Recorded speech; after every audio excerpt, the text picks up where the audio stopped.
Ja, moin. Wir haben jetzt 6 Uhr. Ich habe relativ gut geschlafen. Ja, ich könnte eigentlich noch ein bisschen pennen, aber ich bin ausgeschlafen. Ja, ich würde mir jetzt einen Kaffee machen, sofern die Thermoskanne gut genug war für die Nacht, dass ich jetzt noch warm Wasser habe. Ja, gut, dann melde ich mich gleich nach dem Kaffee wieder, wenn es losgeht und ich gepackt habe.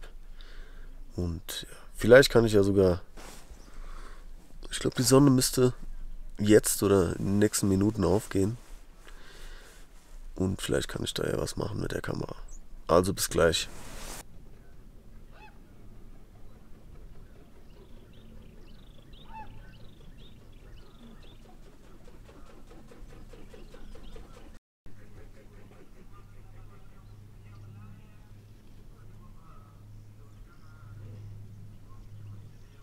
Da haben wir wieder Mount Meru und den Little Meru.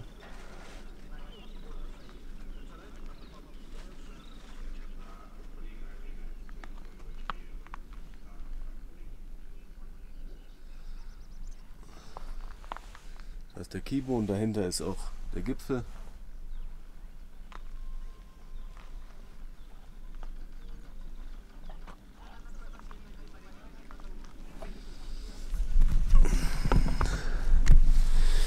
Ja, ziemlich cool gerade. Die Zelte sind ein bisschen angefrostet, aber ist okay. Ich denke, wir haben jetzt so 5 Grad oder 7. Ja. Jetzt habe ich gerade wieder auf der Kamera geguckt. Es kommt einfach nicht rüber. Ja, das sieht alles so klein aus auf der Kamera. Wenn ihr hier steht, ist der Wahnsinn. Also den Blick auf den Mount Meru, der ist der Oberhammer gerade. Weil der gerade schön frei steht, keine Wolken darum. Das sieht schon Hammer aus. Gut, ich werde mir jetzt mal einen Kaffee basteln und dann melde ich mich gleich nochmal. Also bis gleich.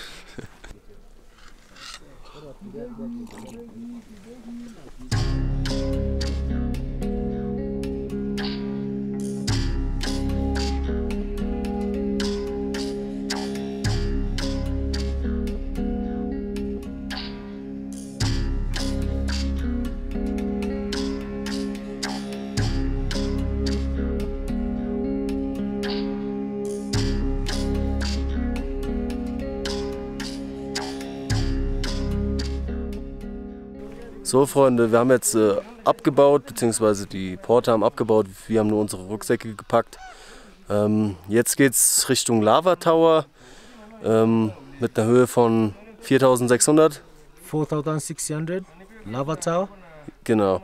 Und dann gehen wir zum Barranco. Barranco 3,920. Genau, dann gehen wir zum Barranco Camp, 3920 Meter und da pennen wir wieder. Das heißt, ist so nach dem Motto Train High, Sleep Low. Und ja, das machen wir jetzt. Ja, ist ziemlich warm gerade. Die Sonne ist draußen, keine Wolken, beziehungsweise unter uns sind die Wolken. Und ja, wir gehen jetzt los.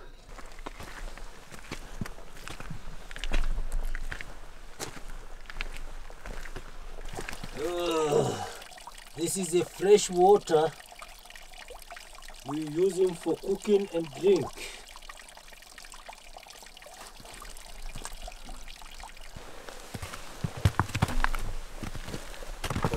Jambo. Jambo bwana.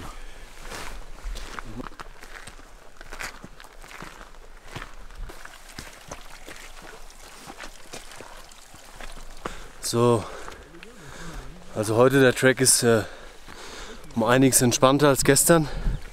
Ist nicht ganz so steil, aber es geht natürlich auch höher hinaus. Ne? Heute machen wir so 11 Kilometer. 2 Stunden gehen zum Lava Tower circa, also auf 4,6 und von da aus sind es dann nochmal so 3,5 zum Barranco Camp, also insgesamt so 5,5 Stunden Track, halbe Stunde Pause. Ja, ist eine gute Strecke, die Höhe, also ist ein bisschen länger gezogen. Aber die Höhe ist natürlich da. Ja, gut, reden ist anstrengend, merke ich gerade beim Laufen. Deswegen muss das jetzt erstmal an Infos reichen. Die Sonne knallt 50er Sonnencreme ist drauf. Ich hoffe, das reicht. Gut, alles klar. Bis gleich.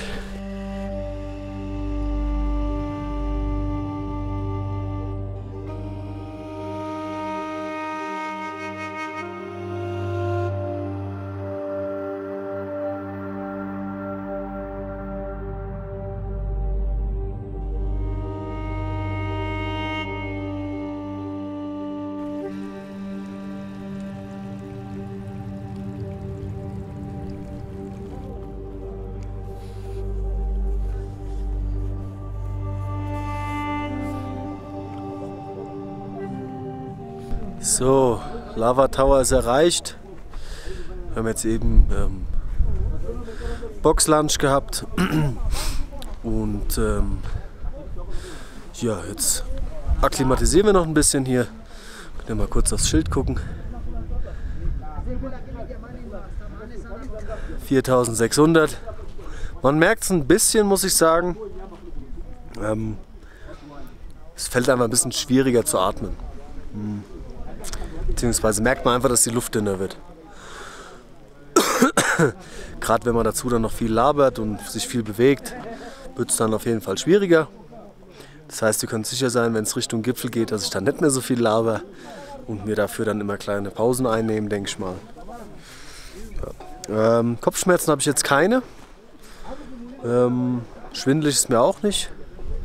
Das Einzige, was ich gemerkt habe, wenn ich mich hinhocke, um irgendwie an der Kamera was zu bedienen und danach wieder aufstehe, hat man so ein bisschen Druck auf dem Kopf, aber ich denke mal, das ist normal. Ja, ich hoffe, das ist jetzt nicht alles überbelichtet. Ja, wir bleiben jetzt noch ein bisschen hier. Ich versuche euch ein paar schöne Aufnahmen zu machen und dann sehen wir uns gleich wieder.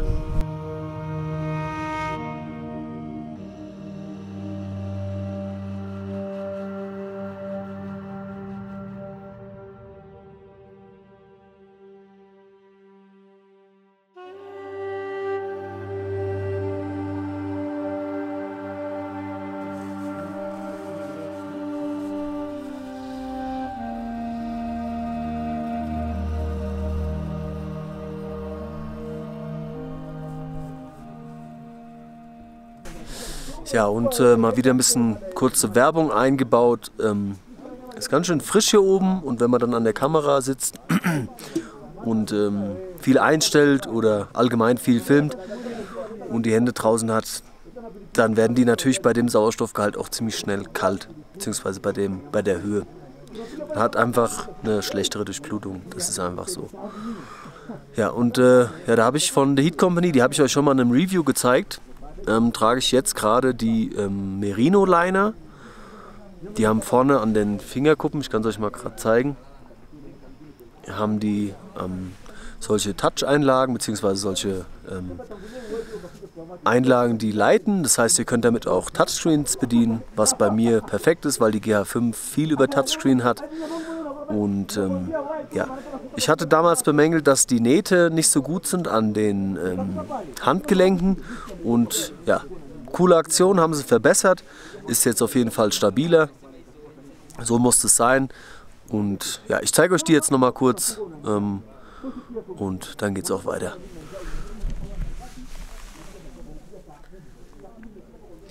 Ja, so sehen die aus.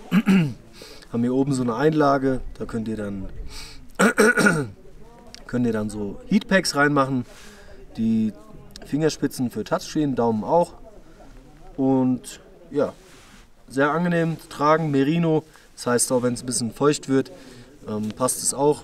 Und ja, gut, das war's auch schon.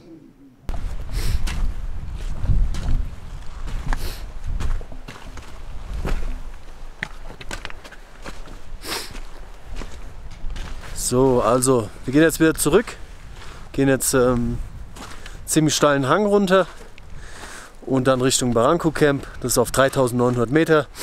Wir waren jetzt circa mehr als eine Stunde hier oben. Ich habe ein paar Timelapses gemacht und ja, jetzt geht's runter. Ich zeige euch das jetzt ein bisschen, film unterwegs ein bisschen was und ja, muss man sich glaube ich auch wieder ein bisschen mehr konzentrieren. Also bis gleich. Aí nasikia alishakumwaga jana juu hapo ile siku 300.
So, wir laufen jetzt gerade die Deserts runter. Das ist hier wie gefühlt wie Mondlandschaft. Den Nebel habt ihr ja gesehen. Ja, hier lebt echt kaum was. Das eine oder andere Blümchen. Tiere glaube ich eher weniger. Und ja, überall natürlich dieses Vulkangestein. Diese Vulkangesteinsfelder. Ja, ist ziemlich komisch hier runter zu laufen. Es ist so still, man hört wirklich gar nichts, außer die eigenen Schritte. Keine Vögel, die irgendwie krähen oder keine Tiere, kein Wind, dann dieser Nebel. Das ist ein spezielles Flair gerade. Ja, wir gehen mal weiter, wir sind dann gleich, was heißt gleich, wir laufen schon, glaube ich, eine Stunde, Stunde 1,5 sind wir dann am Barranco Camp und da sind wir dann auf 3900 wieder. Das heißt, der Körper kann ein bisschen runterfahren und sich anpassen und ja, ich melde mich später wieder, wie immer, ne? Tschö.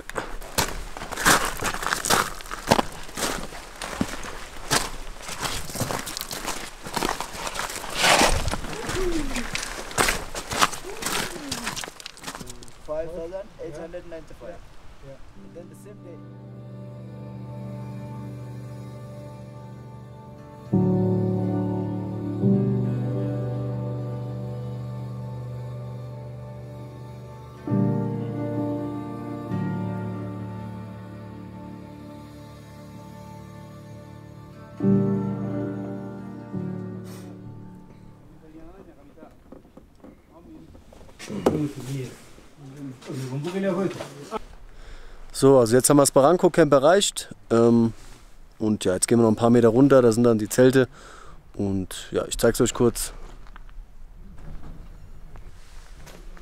Ja, Barranco Camp 3900 und ja, die letzten 10 Minuten kamen dann wieder die Porter entgegen, haben meinen Rucksack abgenommen. Okay, alles klar. Ist entspannt auf jeden Fall. Ist nicht nötig, aber gut, der Akku ist jetzt gleich leer. Wir gehen jetzt ins Camp, dann baue ich ein bisschen auf, dann trinke ich auf jeden Fall einen Kaffee, da habe ich richtig Bock drauf. Und ja, dann berichte ich euch weiter. Also bis gleich. So, Gut, ja, das wollte ich nur kurz sagen. Also wir sind angekommen, ich habe die Isomatte aufgepustet, Schlafsack rausgelegt. Und da bin ich auch froh, dass ich den heute Morgen trockengelegt habe oder aufgehängt habe, als die Sonne rauskam, weil der vom Kondenswasser von oben relativ feucht geworden ist. Aber nur der Oberstoff zum Glück. Ja, da bin ich froh drum, weil der jetzt richtig gut trocken ist.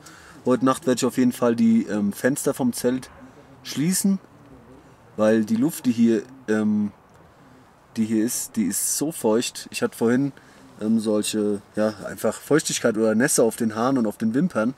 Und wenn du das dann hier, die Zelte, die Fenster und Türen auflässt, damit du frische Luft hast, dann ist das natürlich schlecht für den Schlafsack und für die ganzen Klamotten. Die werden dann pitschnass und das will ich auf keinen Fall.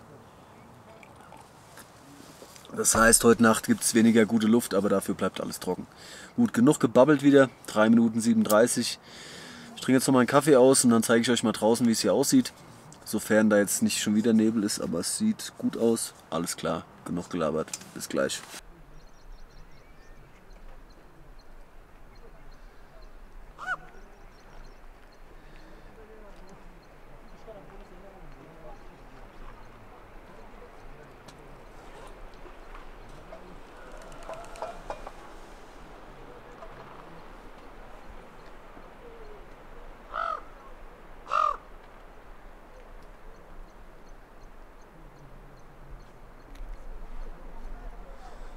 Ja, und von da oben, von hier oben sind wir gekommen.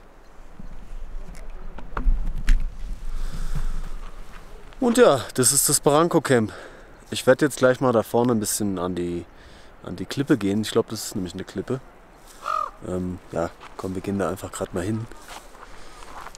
Ich habe zwar nur meine Crocs an, aber die sind ja auch geländetauglich. Für mich zumindest. Ja, ich glaube, es gibt jetzt auch gleich Essen.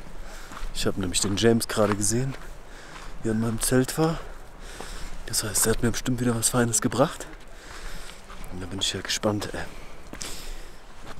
Ja, das Nickerchen hat richtig gut getan, also das kurze Chillen.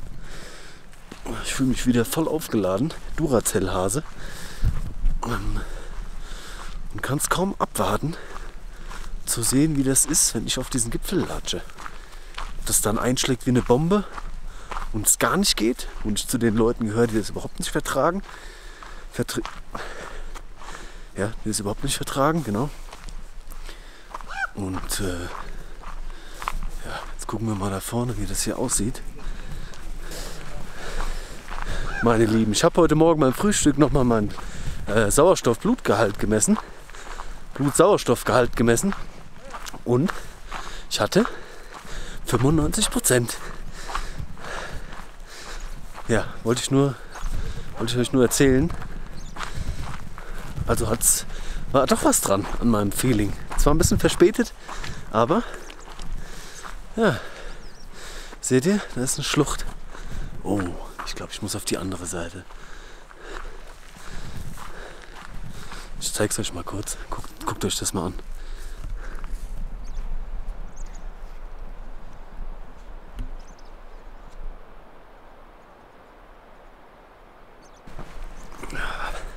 Ja, 4x4 Crocs, beste. Kann man nichts falsch machen. Ich glaube, ich lasse morgen die Hikes aus und mache den Summit einfach mit Crocs. Das wäre doch mal was, oder? Ja? Okay. Freunde, ich gehe noch ein Stück weiter.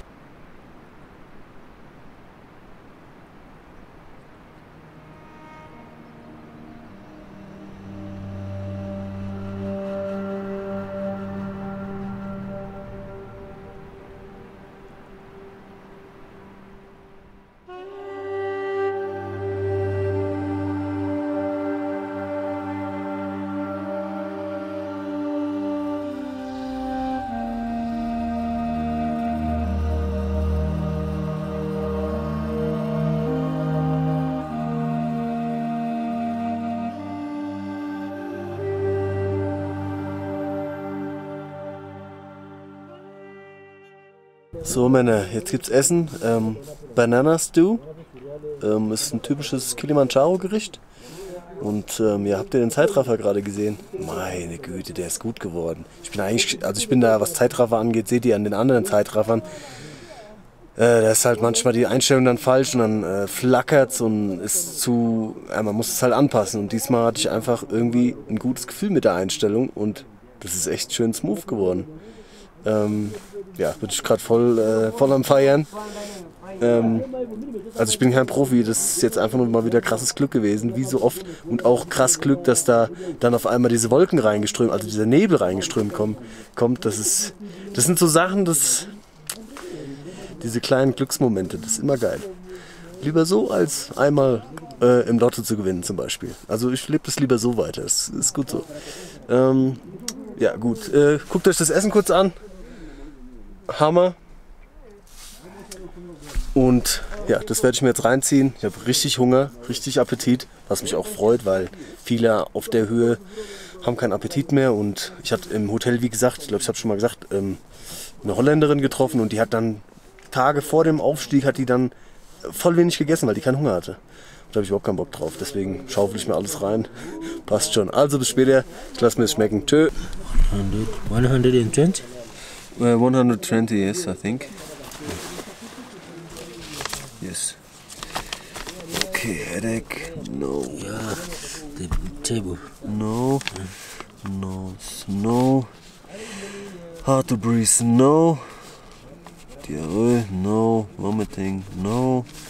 Appetite. Very good. Medication. No. Perfect. Julius. Perfekt. Ja. Okay. So, meine Lieben, der Eddie war gerade da. Wir haben Sauerstoff gemessen. Ich hatte 95 und ein 120er Puls war es, glaube ich, oder 100 oder 120. Ja, man merkt schon, dass der Körper arbeitet mit der Höhe. Puls ist dann hoch. Versucht das irgendwie auszugleichen. Und ja, Essen hat gut getan. Ich fühle mich richtig gut jetzt. Morgen früh geht es ein bisschen später los und da geht es an die Barranco Wall. Die zeige ich euch morgen früh auch noch, wenn es wieder hell ist. Das habe ich jetzt vergessen. Das ist ein sehr steiler Aufstieg. So 3,5 Stunden dauert es ungefähr. Und da gibt es auch unterwegs den Rock of Kiss oder so nennen die den. Das ist so ein schmaler Pfad und an diesem Fels kommt man halt nur an diesem schmalen Pfad vorbei, sodass man praktisch mit dem Gesicht an diesem Fels klebt. Und viele, die da vorbeigehen, küssen den Felsen noch und deswegen wurde der so benannt. Also den werdet ihr morgen dann auch sehen. Und ja, man sagt auch, dass es die Breakfast-Route ist, weil das Frühstück, wenn man oben angekommen ist, definitiv wieder verbrannt ist. Ja, so, das war's eigentlich schon. So viel werde ich heute nicht mehr machen. Draußen ist schon dunkel, den Sonnenuntergang, der war schon fast vorbei, den habe ich verpasst, weil ich gegessen habe. War jetzt aber auch nicht so spektakulär, glaube ich. Und ja, ich werde mich jetzt gleich ablegen und mich schön ausruhen, lange schlafen. Und morgen ist Power angesagt, weil diese Felswand, die ist wirklich sehr steil. Und es geht dann in so Zickzack-Serpentinen geht's hoch. Und ich denke, das wird relativ anstrengend, gerade bei der Höhe dann. Gut, was haben wir drauf? 2 Minuten 3. Gut, alles klar. Dann mal eine gute Nacht. Also für mich zumindest. Und bis morgen. Ciao.